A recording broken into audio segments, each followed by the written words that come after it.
Now, you may not know that one of the great founders of Atlantic Records in the 1950s was not just Ahmet Ertegun and his brother, but there was a third guy who was actually one of the great musical influences on popular music. He wrote the arrangement for Respect for Aretha Franklin. He wrote the arrangement for Son of a Preacher Man for Dusty Springfield. He wrote the arrangement for Gimme the Night for George Benson. He went on to produce hits for the Bee Gees, for Bette Midler, and for Chaka Khan, I Feel For You. Yes, it's the great Arif Mardin. I was very, very lucky to be able to interview him in 2003 and 2004.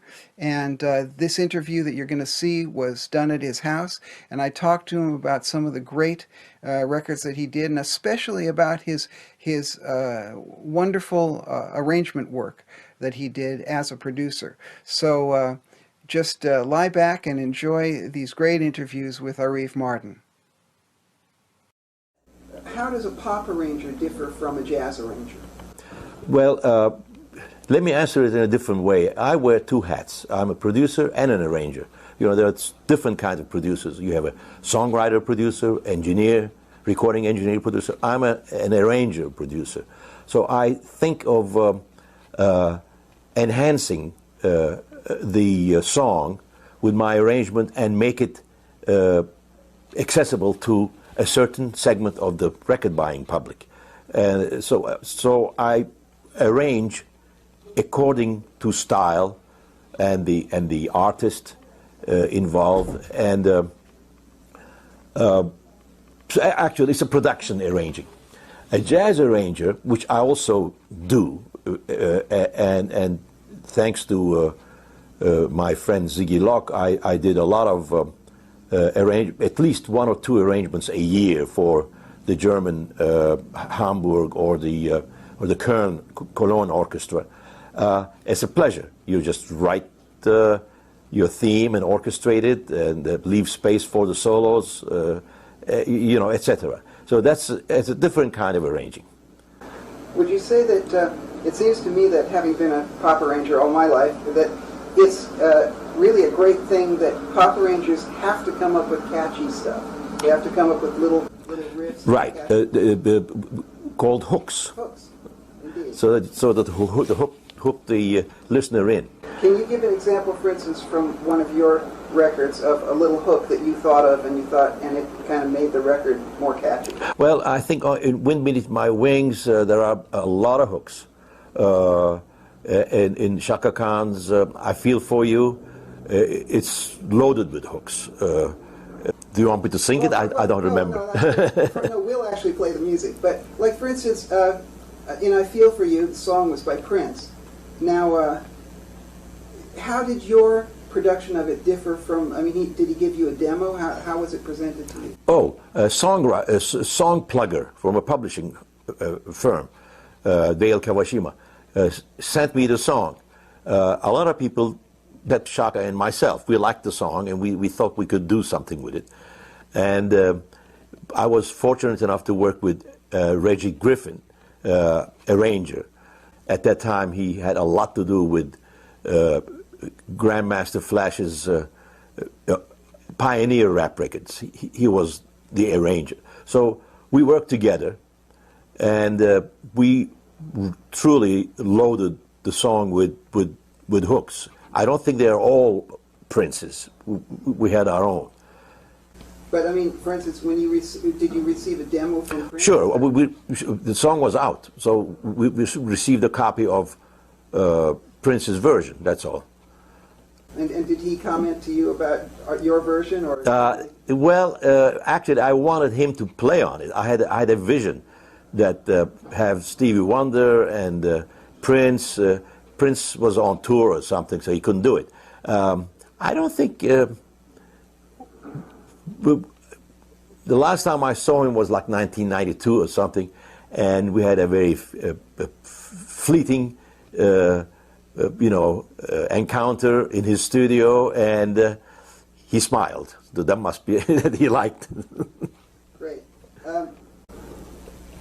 let's talk about, I mean, you mentioned briefly the idea of you working with other arrangers. Now, you know, you're a great arranger, and some great arrangers do work with other arrangers. Now, why would you, for instance, choose, what are the reasons you choose to work with another arranger? Well, it was uncharted territory for me. It was hip-hop. I had to actually work with somebody who was in that field, and then also learn. I mean, while making that album, I watched John Roby, again another pioneer hip-hop producer, arranger. I watched him do dazzling edits. In those days we had tape, cut the tape. Incredible edits, and I learned that from him. So on I Feel For You, I emulated him by turning a piece of tape backwards and things like that. Then I also realized that electronic composers of you know, modern music apparently would do things like that all the time. It seems to me that the word arranger, really programmer or synth arranger, these are all the same thing. I mean, a lot of people, I think programmers are, I suppose, the contemporary arrangers. I think now, when you say arranger, it implies that you are also a programmer. The old style arranger would have a score pad, pencil, and an eraser, and would put every note on the score pad. Now, the same thing is done on computers, and you write your arrangement on the keyboard, press the button, and the paper comes out. So you have now a beautifully printed score. I use the first. Have a pencil, eraser, and a score pad, and I do that. However, when I send it out to be copied, it's computerized parts come out, which is fine. Perhaps this is a good time to talk about the beginnings of your career as an arranger. Now, of course, you really famously got started in those early Atlantic days. Now, at that time, you were working as an arranger pretty strictly at the very beginning. Isn't that right? Right. I was the house arranger. Projects would come in. We have signed so-and-so artist. Give us a string arrangement, or Wilson Pickett needs this, so a horn arrangement, you know, that kind of a situation, which was great for me because I learned from working with different artists, and they were all great artists. But my first starting was in Istanbul, Turkey, and I used to be, I had jazz musicians, friends, and I would ask him, how low does the tenor sax go? This is the note. Okay, what is that? A flat concert low. Okay, fine. And how high can the trumpet go? You know, and would then write arrangements for a small orchestra, you know, for a small jazz combo actually, and listen. And but with that knowledge, really learned from actually practice. When I came to Berklee College of Music in Boston, I already had a few things. In fact, the reason I went to Berklee is because I won a scholarship, the Quincy Jones Scholarship, because I had orchestrated and composed my compositions for a 10-piece orchestra. 2 trumpets, 1 trombone, tenor, alto, and baritone sax, and 3 rhythm. For a team of 1956 that Quincy Jones put together in New York. Art Farmer, Phil Woods, Hank Jones, you know, all these guys. And they played my pieces, and Quincy then sent the tape to the school. He said, I found the guy I want to give, the scholarship. And when I heard that tape, I said, did I write this? Because it was like so unbelievably played, you know. So I did have the knowledge. But when I came to Berklee College, I was fortunate to study with Herb Pomeroy. Herb Pomeroy's big band was then available for me. And I would write arrangements, copy the parts, copy them, you know, like until 5 in the morning. Big band, how many pieces? 18 pieces, and I used to copy. Maybe we'll have to explain what copying also means to the listener. And go to the rehearsal, listen to my arrangement, and he would critique it. This won't do, this is great, this is not good, you know. And so that was my really training ground at Berklee, writing for his superb band. Copying means that once you write a score on a master score paper, individual parts must be copied. First trumpet, second trumpet, third trumpet, saxophones, you know. So then you have to extract all these parts and put it on individual sheet music. So when you came to the Atlantic days, now I know in the beginning a lot of the stuff was mono, so therefore there couldn't be too much overdubbing. Now were you... There was. I mean, I'm interrupting you because in fact I wrote an article about the great engineer Tom Dowd, another of my teachers, will be in Pro Sound in May. Tom Dowd asked for an 8-track recorder, and the owners of Atlantic, the partners, Ahmet Erdogan, Nesuhi Erdogan, Jerry Wexler, agreed. They paid the money. They had an Ampex 8-track machine. The amplifiers would go like skyscrapers, you know, and it was a 2-inch tape, and he was able to overdub if he wanted to. It was used as a backup. He would record a session, and the producers would insist on a finished product, mono, with the correct reverb, with the correct equalization, correct cues, and he was such a great engineer that he would do that.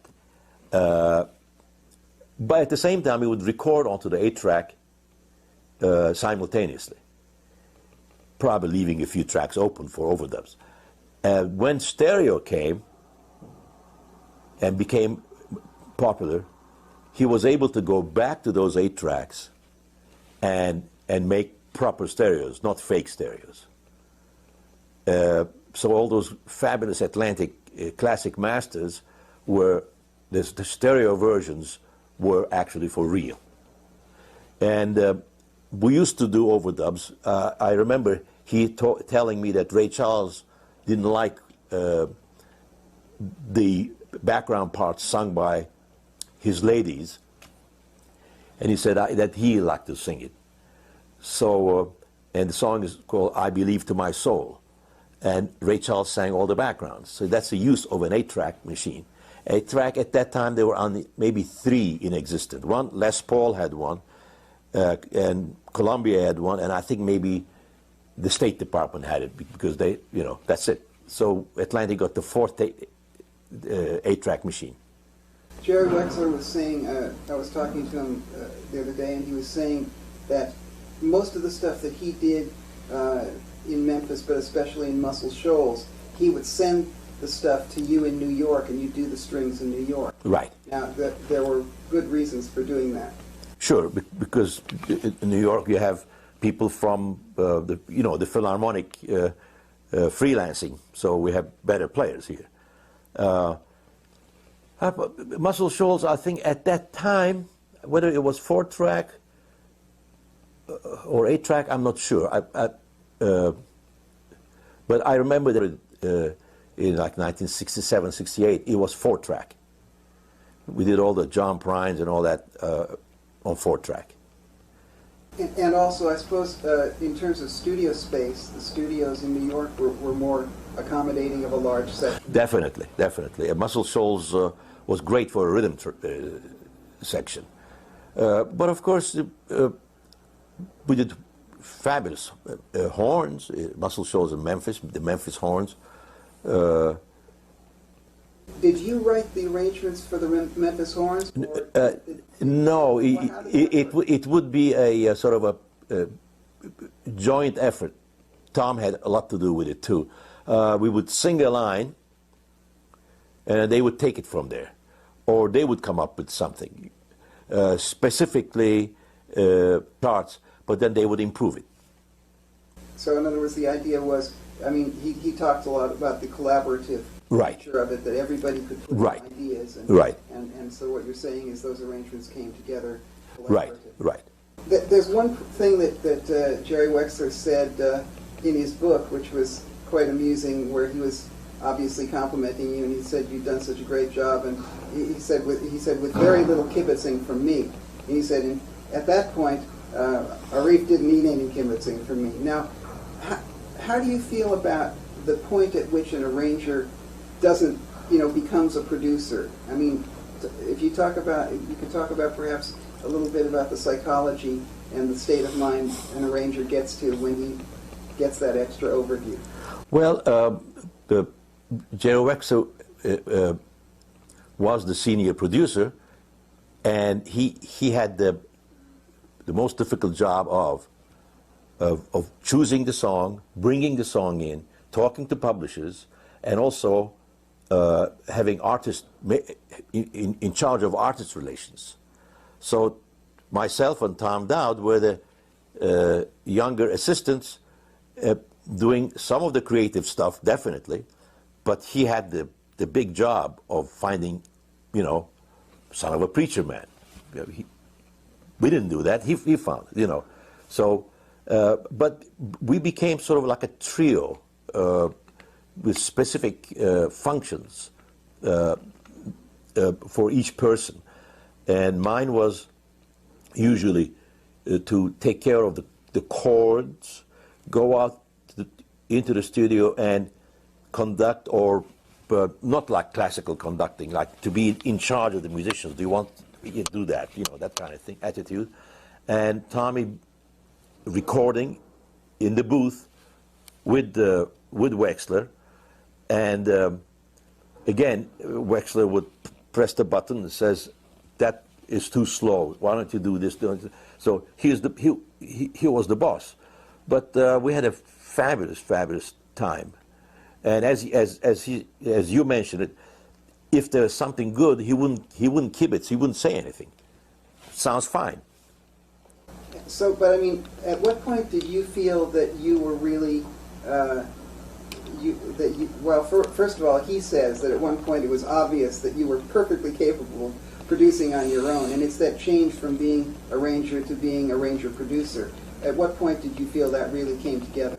He gave me an assignment with Brook Benton, and he gave me the song, Tony Joe White's Rainy Night in Georgia.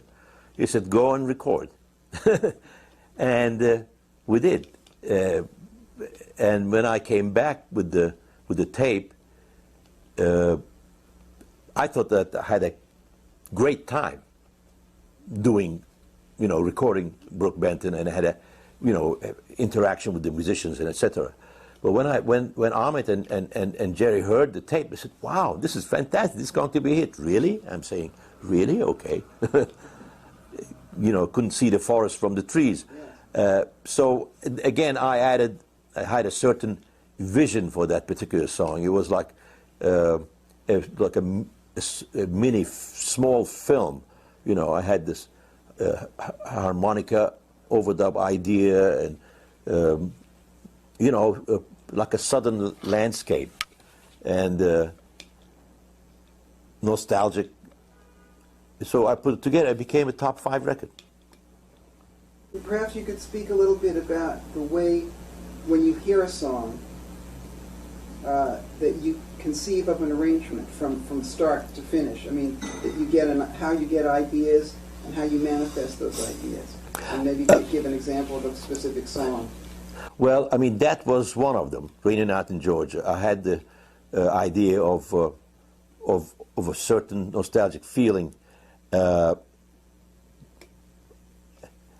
Let me answer it in another way.